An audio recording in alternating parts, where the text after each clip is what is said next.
Hi, good evening. Thanks for joining us. I'm Dwayne Brown. A rocket designed to eventually take tourists into low orbit exploded today over the Mojave Desert, killing one pilot and seriously injuring another. Virgin Galactic's Spaceship Two was on a test flight from the Mojave spaceport. A witness says it exploded after being released from a carrier aircraft. The company planned to use the ship to take civilians on suborbital flights at a cost of $250,000 a seat. Now, this is the second accident this week for a commercial space company. On Tuesday, a supply rocket blew up seconds after liftoff for the International Space Station. 4 days till voters go to the polls, and candidates for the 52nd Congressional District faced off for the last time. Democratic incumbent Scott Peters and Republican challenger Carl DeMaio met last night for their final contentious debate at KUSI. Each leveled claims at each other about what he did with city money while serving on San Diego City Council.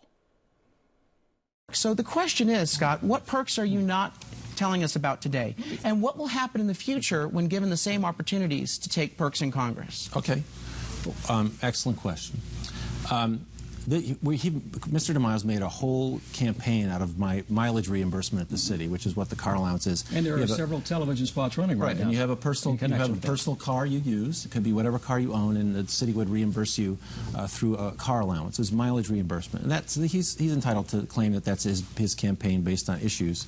Probably people want to hear more about federal issues, but the fact is, I turned down $140,000 worth of salary. Okay, no one else did that. Mr. DeMaio, during the recession, everyone else in the city took a cut, a 6% pay cut.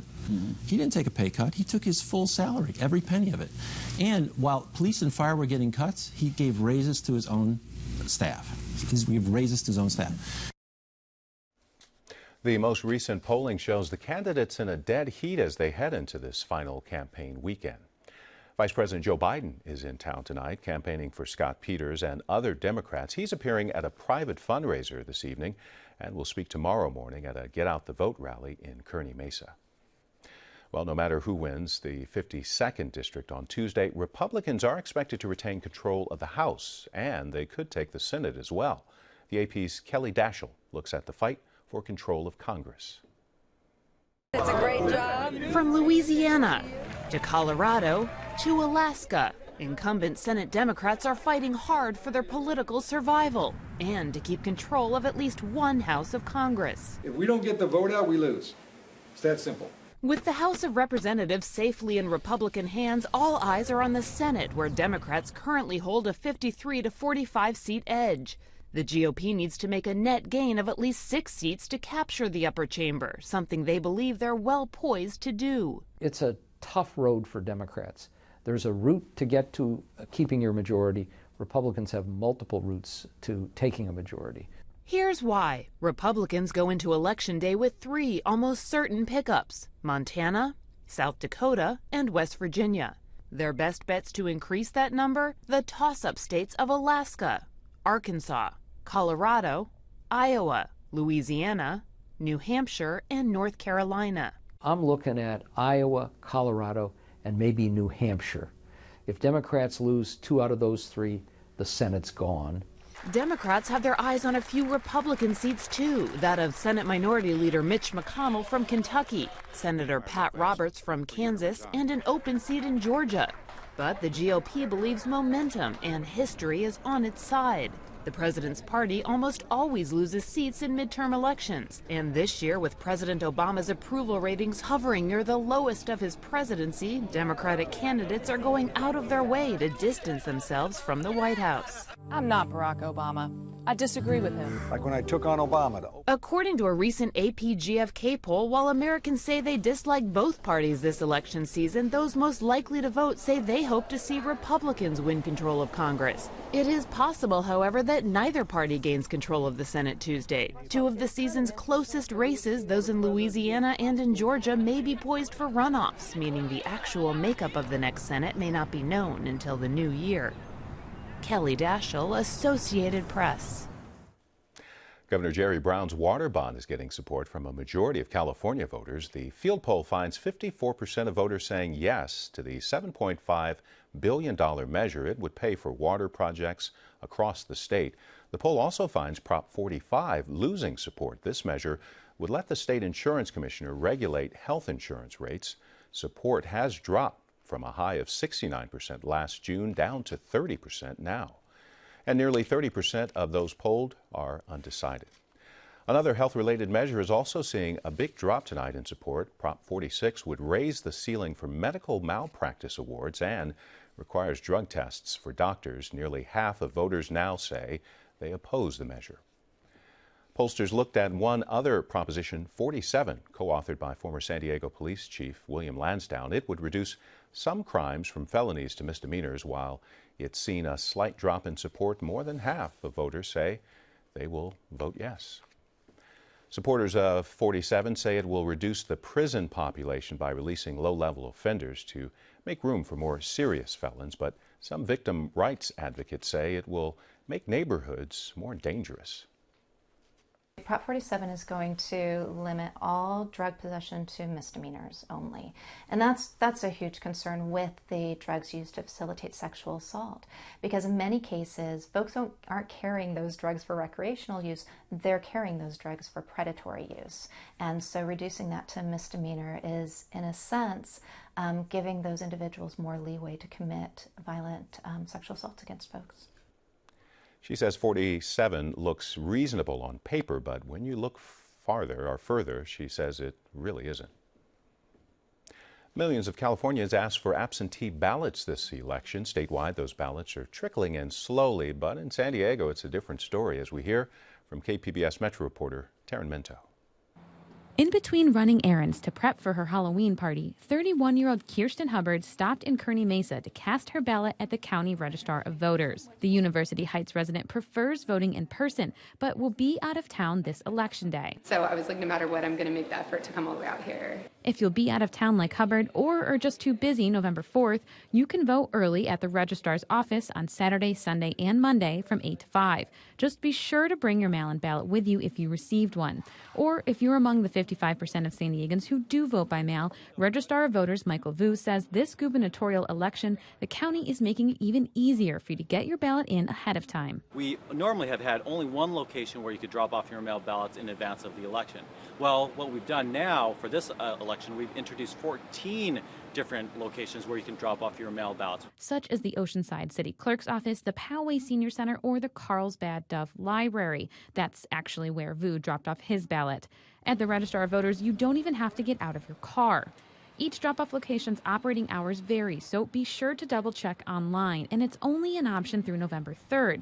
You can also just drop it in the mail, of course, but Vu says it must be received, not postmarked, by Election Day at 8 p.m. Otherwise, it'll go uncounted along with all the other procrastinators' ballots.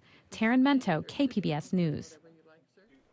You can find all of our election coverage and online voters guide at kpbs.org/election. Then join us for the results Tuesday night. Our coverage begins on KPBS radio and right here on television after the polls close at 8.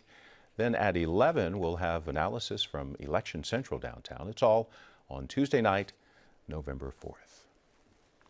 University of San Diego is reporting some positive signs for the region's economy. The school's monthly economic index has been rising steadily, and it hit its highest point last month in nearly 7 years. The index includes factors such as building permits, local hiring, and the national economy. Economist Alan Jen says the forecast remains strong for San Diego. For many of us, the price of gas is a leading economic indicator, and look at this, $2.91 a gallon in Escondido this morning. GasBuddy.com says this is the cheapest gas in the county right now. The most expensive in National City, $4.29 a gallon. Experts from the oil industry say the U.S. is on track for the lowest national average since 2010.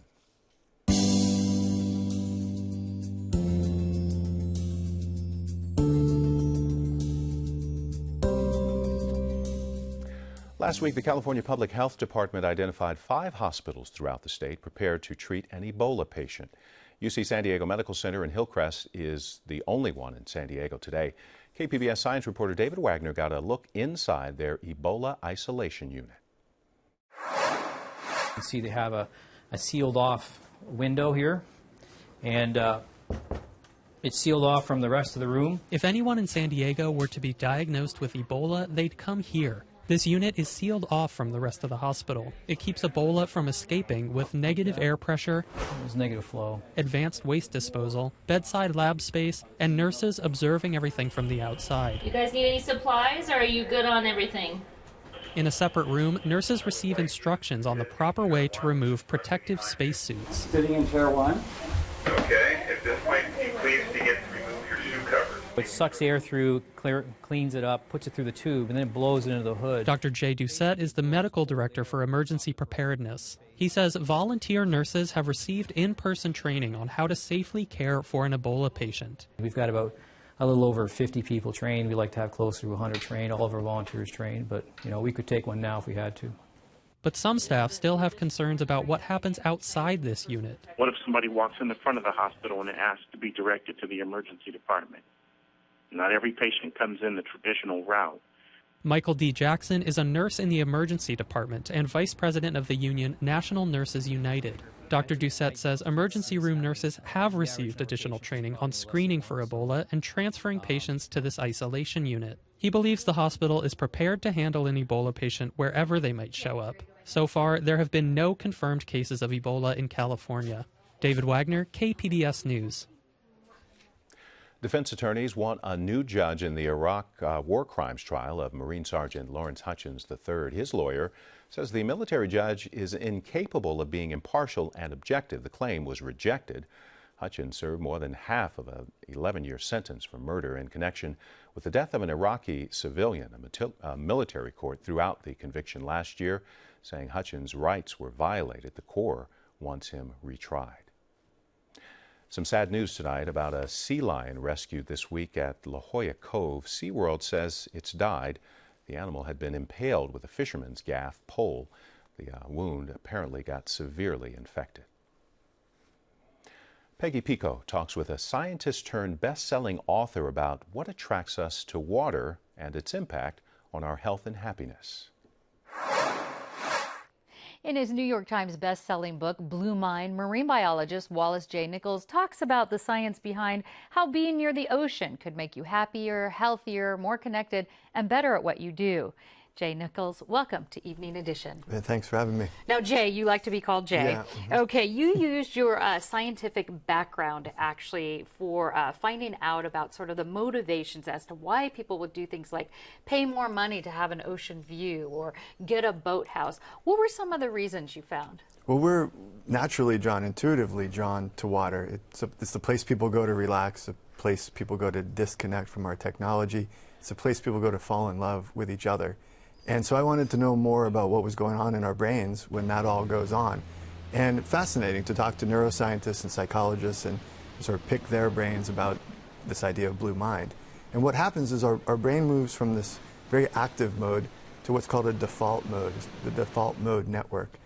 And in that mode, we're more self-referential, we're more innovative, we're more creative, we think more broadly, we are more prone to feelings of oneness and connectedness. Let's talk about the scientific side of this. Now, you named your book Blue Mind, basically saying that the connection to water actually has these measurable health benefits, both in your mind and physically. What are some of those physical benefits? Well, a lot of the benefits that we're all aware of, if you drink water when you're dehydrated, it's good for you. If you start getting dehydrated, your cognitive function decreases. We're pretty aware of that. We're pretty aware of the exercise in water aspect. You remove gravity and you reduce the number of injuries. But what most people aren't as familiar with from a scientific point of view are the social and psychological, emotional and cognitive benefits of being by the water. And that's where we disconnect and we go to relax. We go to chill out. We go to hit that big blue reset button or connect more deeply with our loved ones. And you can actually measure this. You can see a decrease, almost like biofeedback, correct, in the body's functions. You can see the decrease in cortisol versus the stress hormone. People's breathing rates drop, their heart rates drop, blood pressure drops. We relax, to put a word on it. How long do these effects last? Depends on the water, depends on how much time you're spending there. And you can conjure up your best memory of being out by the water anywhere and just try to think about it. You could use a video or a photograph to help yourself relax, or you can just sit in the bathtub. But when you're out on the beach, it's the big version, the big deal, and it works better. Since we're in San Diego, let's talk about the ocean's rhythmic waves and what effect that has. That also plays into this.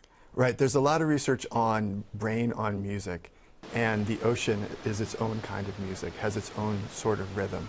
So the same things that happen when we're listening to music, we relax to nice, soft musical rhythms. Same kind of thing happens in our brain when we're out at the ocean.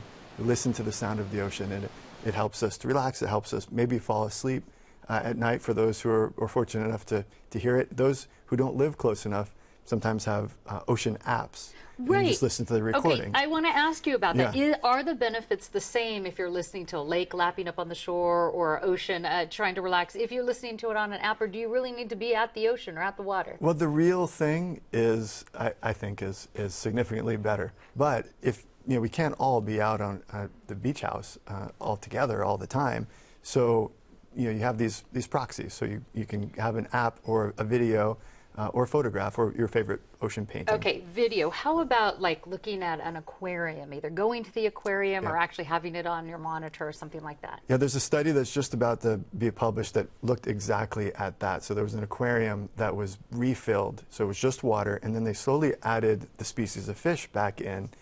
And as there was more biodiversity in the tank, it held people's attention, which extended their period of relaxation, which allowed them to get their blue mind on even further. So standing in front of a tank full of water is good, but standing in front of a tank full of fish and water is even better.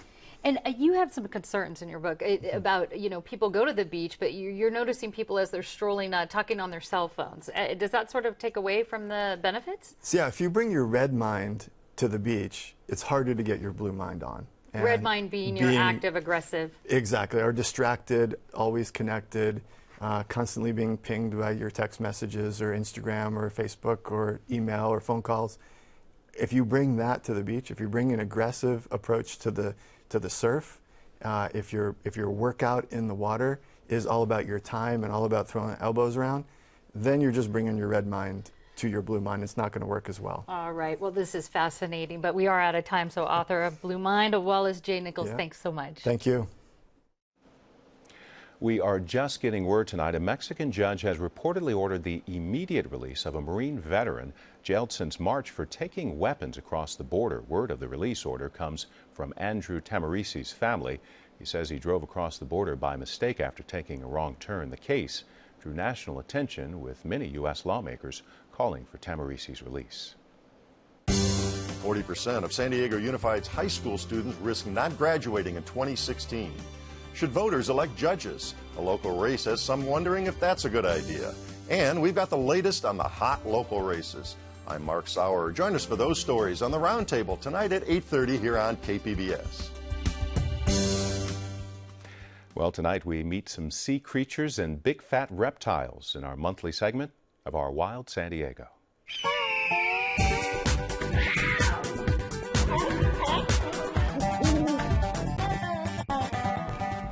We're back at the Living Coast Discovery Center here in Chula Vista talking about turtles. You know, scientists say turtles can live possibly up to 100 years. And of course, they breathe just like us, but they can hold their breath for far longer. A face a mother can love. We are here with our Director of Adventure, Sherry Langston, here at the Living Coast. And I've got greens. You've got greens for the greens. So we're going to talk a little bit about our native population of Eastern Pacific green sea turtles that are right here in San Diego. Then we're going to head back and check out Sapphire, our newest marine ambassador at the Living Coast Discovery Center, loggerhead sea turtle, huge. All endangered species. All endangered. All 7 species of sea turtles are endangered. And then we're going to wrap it up with something a little spooky for Halloween. I'm going to introduce you to Howie, our giant Pacific octopus, who's pretty alien. I'm not afraid. No, you better not be. He's cool. Let's go. So these are the Eastern Pacific green sea turtles. Yes. Yeah. And wow, you say they can actually grow to the size of this... This little gravel outcropping. Yeah, they can be up to several hundred pounds in weight and 3 to 4 feet in diameter. So really, really big sea turtles. Really unique about these guys, or what's special for us here in San Diego, is there is a population that lives in San Diego year-round right here in the South Bay. So they love to eat eelgrass. It's one of their favorite foods. Vegetarians. Vegetarians. Like Exactly. And we actually have almost like a little eelgrass buffet right here in the South Bay of San Diego. So they'll come down and forage, they'll go down to Mexico to lay their eggs, come right back up and continue to forage throughout the year. I love it. Let's feed the turtles. Shark and Ray Experience is the new home for Sapphire? Yep, absolutely. Sapphire or loggerhead sea turtle. All right, let's check it out. So the loggerhead sea turtle species has a very, very wide range of migration, and you would find them here in San Diego along the coastlines during their migration when they're foraging for food. But she was actually down in Florida, and she had been hit by a boat propeller when she was very young. Was rescued because she was found floating in the boating lanes by the Turtle Hospital down in the Florida Keys. Really amazing, amazing place. Dangerous, though, to be floating. Very dangerous to be floating in the boating lanes, right. So they took her in and rehabilitated her, thought everything was great, released her into the wild. 3 years later, she was found doing the exact same thing, floating in the boating lanes. And at that time, she almost had a hula skirt of grass. Wow. Because they think that she'd been floating for several weeks, if not several months, and she was not able to submerge to hunt. So she wasn't eating. Right, she wasn't eating. They brought her back in. The the Turtle Hospital in the Florida Keys took her in, rehabilitated her, found out that she really was not re-releasable to the wild. What had happened when she was very young was that the initial injury when she was hit by a boat propeller had severed her spinal column. And so because of that, she's not able to expel all of the air in her lungs. So sea turtles, their lungs run the whole length of their carapace, or their shell, basically. Okay. So she kind of has a bubble that's in her shell. And you notice when she came up for air, she launched almost like a submarine out because that air bubble had shifted and allowed her to come up. They're not like an apex predator, like you think like, oh, a shark and things like that. But even down to the smallest fish here, if one species goes extinct, then we've lost a very key part of our ecosystem as a whole. Yeah, and that's something that we should be cognizant of as we see these animals. Yeah, biodiversity, which means the more types of species that you can have is really important to maintaining a healthy ecosystem. So turtle is part of the reptile family. Absolutely, yeah, marine reptiles.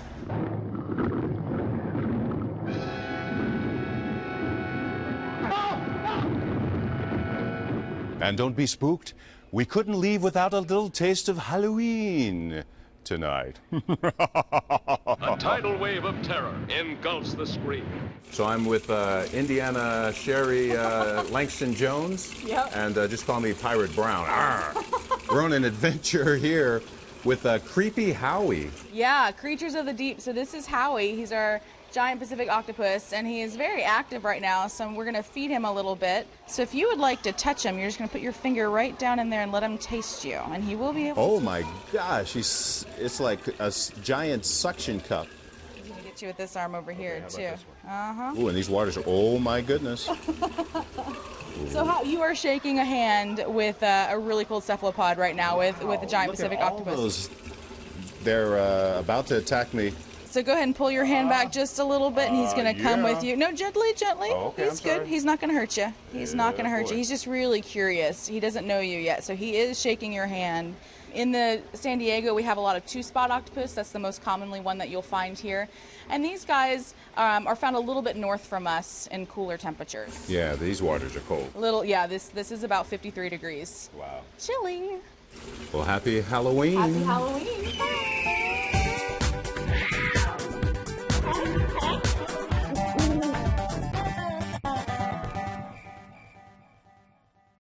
I'm Gwen Eiffel. On the next News Hour, we get an inside look at how one major U.S. hospital is gearing up to accommodate possible Ebola patients. That's Friday on the PBS News Hour. We've seen the dark clouds forming. County officials are now making sandbags available this weekend. There's a storm due tonight. Coastal temperatures in the upper 60s over the weekend, warming up to the low 70s by Monday. Temperatures will be very much the same in the inland valleys, and the rain should move out by Sunday. 40s to 50s in the mountain areas for the next few days. And while the desert won't get any rain, it will be cooler there, mid to upper 70s. Today's forecast for UC San Diego was 100% of falling pumpkins. KPBS education reporter Matt Bowler gives us a look at the school's annual Halloween tradition. Every year for the past 40 years, a massive Halloween pumpkin has been tossed off the 11th floor of UC San Diego's Tioga Hall.